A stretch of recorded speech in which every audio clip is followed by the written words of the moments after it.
E aí, gente, vocês estão animados? Amém, graças a Deus. Antes de eu orar aqui pra gente começar, quero compartilhar uma palavra que Deus tem falado comigo há um tempo já. E vamos abrir a nossa Bíblia em João. Nós vamos ler um versículo do capítulo 18. E aí, dois versículos, na verdade. Os versículos, o 10 e o 11 do capítulo 18. Obrigada, Dani. Simão Pedro, que trazia uma espada, tirou-a e feriu o servo do sumo sacerdote, decepando-lhe a orelha direita. O nome daquele servo era Malco. Porém, Jesus ordenou a Pedro: guarde a espada. Acaso não haverei de beber o cálice que o Pai me deu? Então aqui é o momento que Jesus está sendo preso, né? E depois ele vai ser crucificado. E aqui a gente percebe que Judas, ele chega lá com um grupo de soldados. E esse pessoal está armado com lanternas, tochas e arma, né? Que eu não li o capítulo todo, mas se você ler o capítulo 18 vai dizer que aí Judas vai lá, cumprimenta Jesus, né?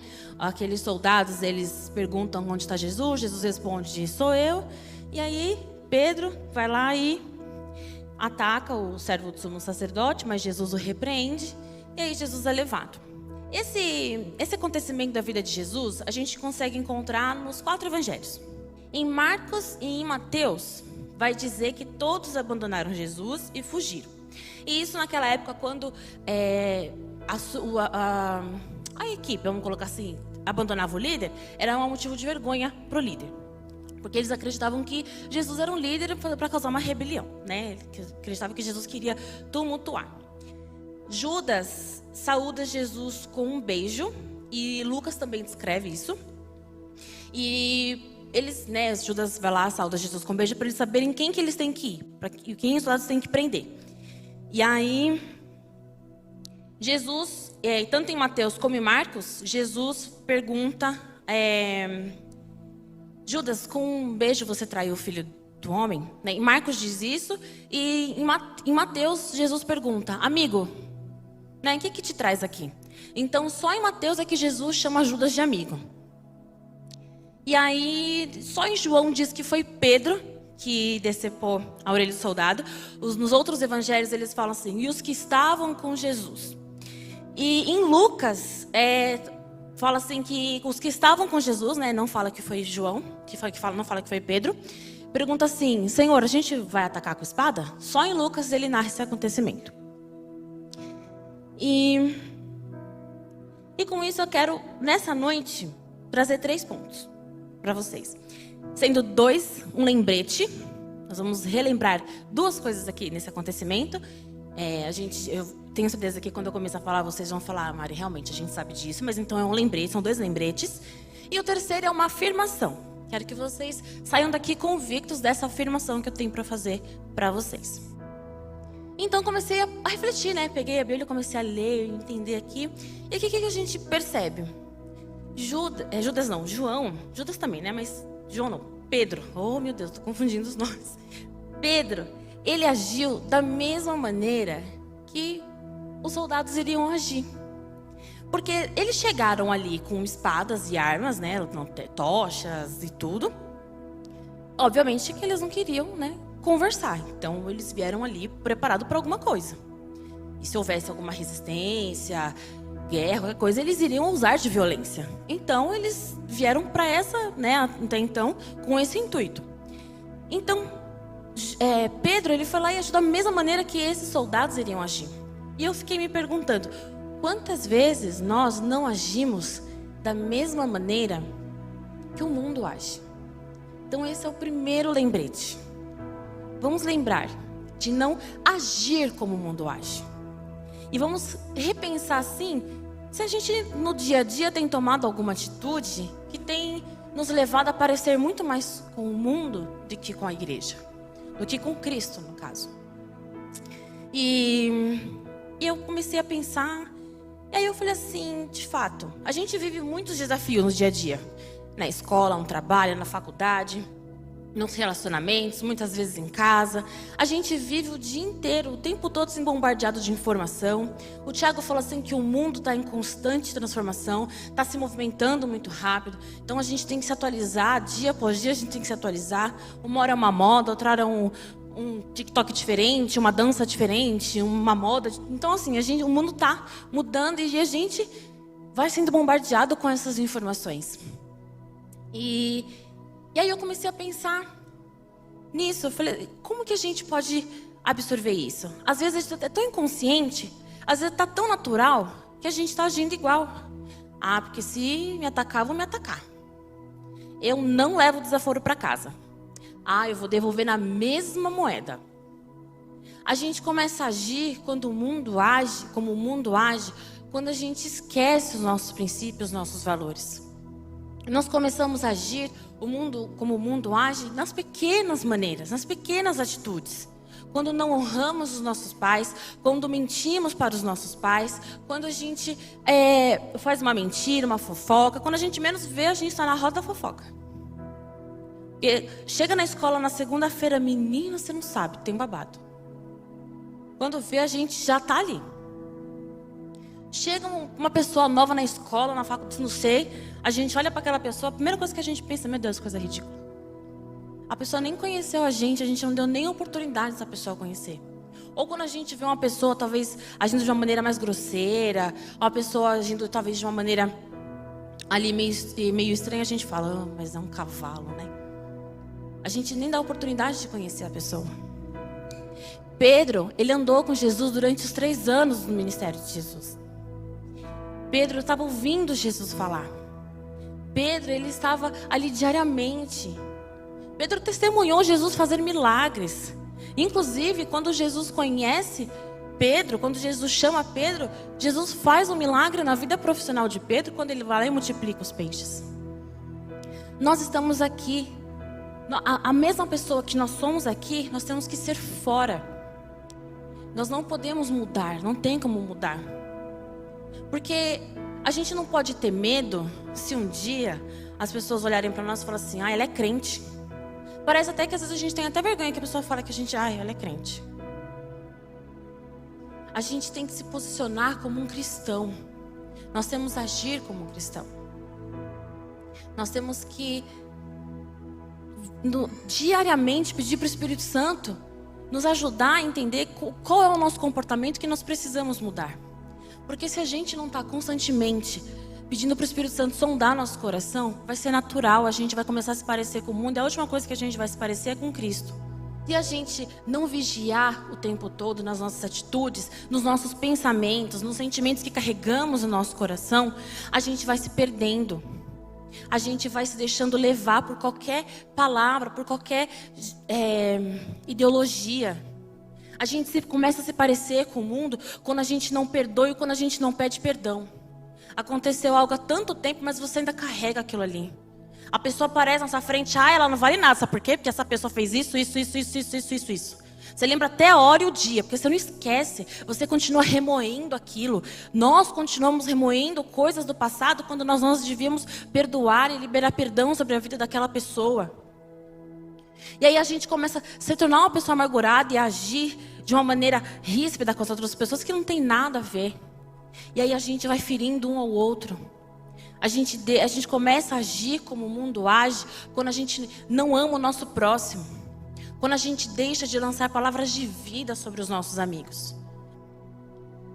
Nós esquecemos de que da mesma maneira que o Senhor Jesus Cristo nos acolheu, nós também temos que acolher aqueles que estão doloridos, feridos, que estão machucados, sentem sozinhos.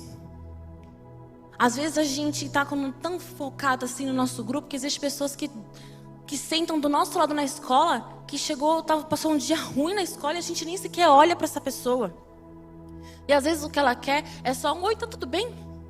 Quer sentar aqui com a gente hoje? Às vezes ela não precisa nem estar na escola, a gente pode estar na igreja. Chegou alguém, a gente finge que nem viu a pessoa. Nós precisamos agir como Cristo agia. E relembrar. E relembrar disso diariamente, mas relembrar de não agir também. Porque é bom a gente focar assim como Cristo agia, focar naquilo que a palavra nos ensina. Isso é muito bom. mas a gente também tem que ter em mente de como não agir.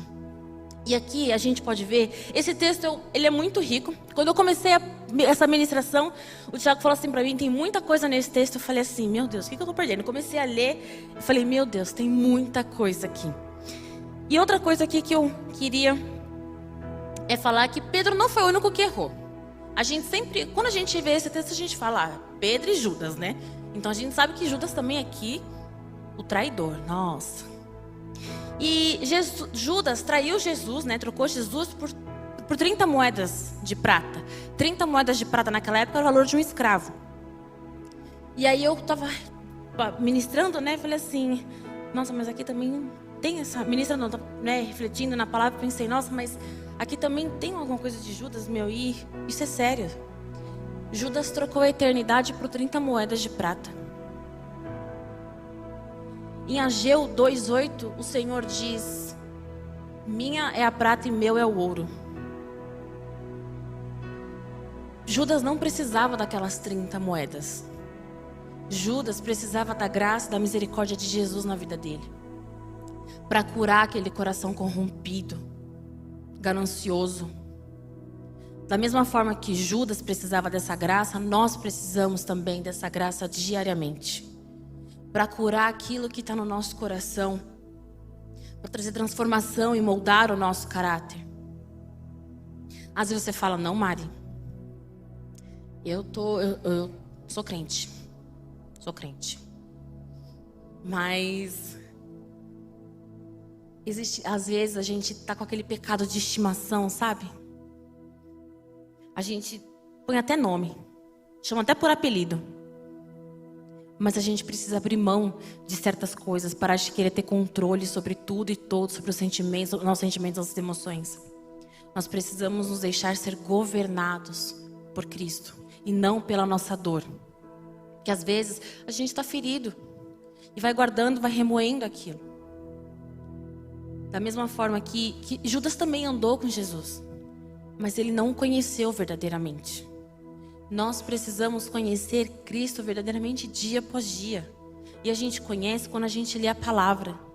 E a gente o escuta falar quando a gente lê a palavra. Porque na palavra é onde Deus fala ao nosso coração. Na palavra é onde nós somos transformados, onde nós somos convencidos dos nossos pecados. O Espírito Santo age através da palavra. E nós precisamos ter essa verdade dentro do nosso coração. A gente pode ir na igreja, a gente pode ir na célula, a gente vai na escola bíblica dominical, faz evangelismo, a gente participa aqui da peça de teatro. Mas muitas vezes a gente tem que entender se nós conhecemos verdadeiramente a Cristo. E entender como nós estamos vendo a Cristo. Porque a maneira como nós enxergamos a Deus, isso pode mudar muita coisa. Da mesma forma, quando a gente entende como Deus nos vê, isso muda tudo na nossa vida. Então, e aí eu comecei a pensar, Senhor, pelo que eu tenho te trocado? Será que pela minha 1 hora que eu jogo quando eu me perco no Instagram? Será que é por mais um episódio daquela série que eu estou assistindo, que eu estou maratonando? Às vezes nós estamos trocando uma eternidade quando deixamos de fechar a porta do nosso quarto e ter com Jesus e encontrá-lo no secreto. Nós estamos trocando a nossa cura, a nossa libertação para sermos ali libertos do nosso pecado quando a gente...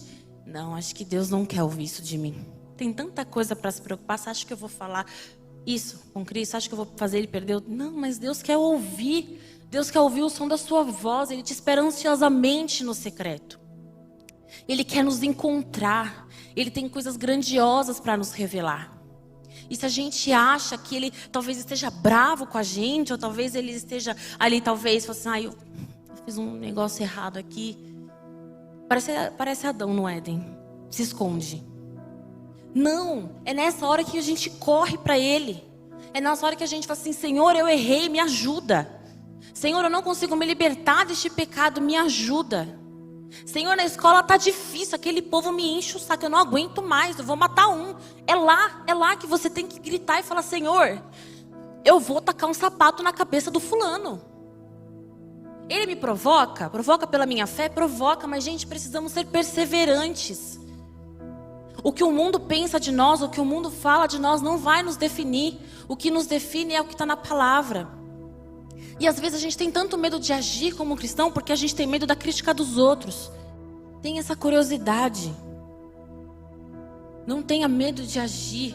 E esse é o segundo ponto, de nós agirmos como Jesus. Ali em Mateus, é a única parte desse acontecimento que eu falei que Jesus chama Judas de amigo. E Jesus não estava sendo irônico. Porque Jesus de fato conhecia a Judas, amava a vida de Judas. E um dia eu vi essa frase marcou, ficou pra mim e eu uso ela em toda vez que eu fico brava, irritada, não sei. O caráter de Judas não mudou o caráter de Jesus. Não é sobre o que fizeram com a gente. É o que fizemos do que fizeram com a gente. As pessoas têm olhado para nós e visto o quê? Porque às vezes a gente vai agindo, e às vezes fala assim, não, porque na minha igreja... Você vai na igreja? Gente, eu tenho medo de acontecer isso. Eu falo, não, você não quer ir na minha igreja? Você vai na igreja? Eu falo, meu Deus, Senhor, me perdoa. Já começa a pedir perdão ali mesmo. Um receio disso acontecer. E você fala assim, ai Mari, realmente, isso a gente já sabe. Nós temos que ser imitadores de Cristo. Tá decorado. Só que decorado não é entender. Sabe por quê? Quando a gente decora para uma prova, acabou a prova, a gente esqueceu tudo. Decorar não é entender. Sabe por quê? Quando você entende, você sabe o motivo, o começo, o fim, o princípio, para que serve, para que não serve. Entender que precisamos ser imitadores de Cristo não é simplesmente uma decoração. Não, tá. Quando te perguntam, sim, temos que ser imitadores de Cristo. Não. Não. Eu entendo. E por eu entender, talvez eu esteja bem longe de ser imitador. Ah, não. Talvez eu esteja no caminho certo, mas eu preciso melhorar algumas coisas. Ah, não, eu não estou no caminho certo, então eu vou melhorar. Porque eu entendo que eu preciso ser imitadores de Cristo. Eu entendo que eu preciso levar o reino. Levando a palavra através das minhas atitudes, das minhas falas, pregando o evangelho. Eu entendo porque Cristo ama cada um de nós aqui. Tem um propósito para cada um de nós aqui. Eu entendo que eu preciso ser Cristo, ser igreja na minha casa, no meu trabalho, dentro da própria igreja, no meu bairro. Eu preciso entender que da mesma maneira que eu gosto de estar com os meus amigos aqui. Porque, gente, é muito fácil a gente estar aqui na igreja, a gente conversa as mesmas coisas com os nossos amigos que estão na igreja. Se a gente falar varão, eles vão entender. Se a gente falar João 3,16, todo mundo sabe o que é. Tudo bem que até se você perguntar, acho que o mundo sabe que é João 3,16. Mas é muito mais fácil quando a gente está aqui dentro. É muito mais fácil nós nos relacionarmos aqui dentro. É muito mais fácil a gente manter um relacionamento com as pessoas que sabem. Porque todo mundo pensa igual. Realmente, não pode fazer fofoca, não pode mentir. Aí quando você chega lá fora, você fala assim, é uma mentirinha. Nossa, é uma fofoca, para de ser antiquada, para de ser careta. Você não vai ficar com ele? Você tem que ficar primeiro. A gente está ficando sério. E aí a gente vai se deixando levar quando a gente não está firmado. Por isso que o entender para ser imitadores de Cristo é ser firmado nele. É estarmos firmados e ser convictos da palavra e da verdade de Cristo. E é esses 2 lembretes que eu queria trazer para vocês. Para você ir para sua casa, ficar sondando. Eu ainda estou também digerindo essa palavra. Perguntando, Espírito Santo, sonda, vê se há em mim um caminho mau. Sonda meu coração, vê se eu estou errando em algum lugar, se eu estou falhando contigo, se eu não estou testemunhando a sua verdade em algum lugar com as minhas atitudes. E o terceiro ponto, eu quero afirmar algo para vocês. Quando a gente vê Pedro aqui agindo, a gente sempre pensa, né? Pelo menos eu, não sei vocês. Tinha que ser Pedro, né? Pedro é sempre conhecido pelo seu temperamento. O Pedro é explosivo. Pedro não sei o quê. Mas lá na frente, antes de tudo isso acontecer, porque, gente, logo em seguida, Pedro ainda vai lá e nega Jesus. Então, assim, né, a gente vai, caminha. Pedro vai caminhando e fala, meu Deus, Pedro. Mas antes de tudo isso acontecer, e Jesus sabendo que tudo isso ia acontecer, lá na frente, Jesus falou para Pedro, sobre esta rocha eu edificarei a minha igreja. Quando ele trocou o nome de Pedro, colocou Simão, colocou Pedro, que significa pedra, ele falou, sobre esta rocha eu edificarei a minha igreja. Sabe por quê? Porque eu creio que Jesus, quando olhou para Pedro, viu Pedro lá na frente. Viu Pedro de Atos, cheio de Espírito Santo, pregando o evangelho e o Espírito Santo vindo sobre aquele lugar, vindo sobre aquelas pessoas. Jesus sabia quem Pedro era, porque Jesus vê a gente como um todo, vê a gente lá na frente, não vê o nosso aqui ou agora. Jesus conhece nossas falhas, conhece, devemos arrepender sempre. Mas eu creio que Jesus via Pedro lá na frente, sabia o que ele tinha para Pedro. No entanto, depois que Jesus ressuscita no terceiro dia e encontra os discípulos e fala: Pedro, se tu me ama, ele: Jesus, tu sabes. Ele: então apacenta minhas ovelhas. Jesus estava insistindo em Pedro porque Jesus conhecia o coração de Pedro. Jesus conhecia o propósito por qual Pedro foi chamado. E dessa mesma forma, eu quero dizer que nessa noite Jesus conhece o seu coração. Todos nós temos erros? Temos erros. E vamos melhorar, eu creio nisso. Quando podemos cada um falar: Senhor, eu quero mudar isso, eu quero mudar aquilo. E vamos mudar, firmes e perseverantes. Mas Jesus conhece o seu coração, conhece cada um de nós aqui. Tem um propósito, um chamado para cada um de nós aqui. Jesus, Ele está vendo a gente lá na frente. Ele já vê a gente com um propósito que Ele tem pronto para nós. Porque às vezes a gente olha com nossos olhares humanos hoje e fala: eu não sei onde isso vai dar. Talvez você pense assim, talvez você tenha escutado de alguém, talvez você mesmo pense de você e fale assim: eu acho que eu não sirvo para nada, porque eu não tenho nada de bom. Deixa eu ficar aqui, vou levando, vou indo. Todos nós temos dons e talentos que nós podemos usar tanto no reino como fora. Através dos nossos dons e talentos, Deus quer fazer algo em nós e através de nós. Porque às vezes a gente vê pais falando, não precisa nem ser pais, qualquer pessoa. Às vezes a pessoa nem tem filho. A gente escuta as pessoas falando: ai, essa geração tá perdida, ai, essa geração é isso, ai, essa geração é aquilo. Não. Essa geração é a geração escolhida por Deus. Deus escolheu cada um de nós no ventre da nossa mãe. Deus escolheu cada um de nós para um propósito. A gente não foi um erro ou uma surpresa. Nasceu. Não. Deus ansiava pelo nosso nascimento, pela nossa chegada. Deus ansiava para ver nossos primeiros passos, porque nada foi oculto diante dele. Então, se em algum momento você tem se sentido, talvez que não serve para nada, que você não tem nenhum dom, um talento, que você não sabe para onde ir, eu quero te dizer que tem um direcionamento. E a primeira direção que você deve tomar é aos braços de Cristo. E para a gente encerrar, às vezes a gente tem andado com Cristo, a gente não tem o conhecido verdadeiramente. Talvez você nunca tenha conhecido a Cristo. Talvez você não saiba quem Ele é. Mas eu quero te dizer que você pode, nessa noite, correr para os braços do Senhor. Talvez um dia você começou a caminhar com Ele e parou. As coisas mudaram no meio do caminho. Mas nunca é tarde para você voltar. O Senhor quer esperar, o Senhor te espera e quer fazer coisas maravilhosas na sua vida. Talvez Jó, quando ele começou tudo aquilo na vida dele, lá no final Jó fala assim: eu realmente te conhecia de te ouvir falar, mas hoje eu te conheço pelos meus próprios olhos. E quando começa o livro de Jó, fala que Jó era um cara íntegro e justo perante ao Senhor. Pedro andou com Jesus e foi transformado, e ele entendeu que ele precisava de fato conhecer Jesus. Judas andou com Jesus, mas não se permitiu ser transformado, não se permitiu ser curado, não permitiu se arrepender dos seus pecados. Mas nós precisamos conhecer Jesus todos os dias e deixar Ele moldar o nosso coração, deixar Ele moldar o nosso caráter, porque eu tenho certeza que a gente tem sempre alguma coisa para mudar. Nós estamos em constante transformação, e transformação para melhor. Nós precisamos nos agarrar na verdade do Senhor e vencer os desafios do dia a dia, das mentiras de Satanás com a verdade de Cristo. Nós não devemos dar o primeiro passo e atacar ou falar mal, não sei. Nós precisamos ser iguais a Cristo, pacificadores.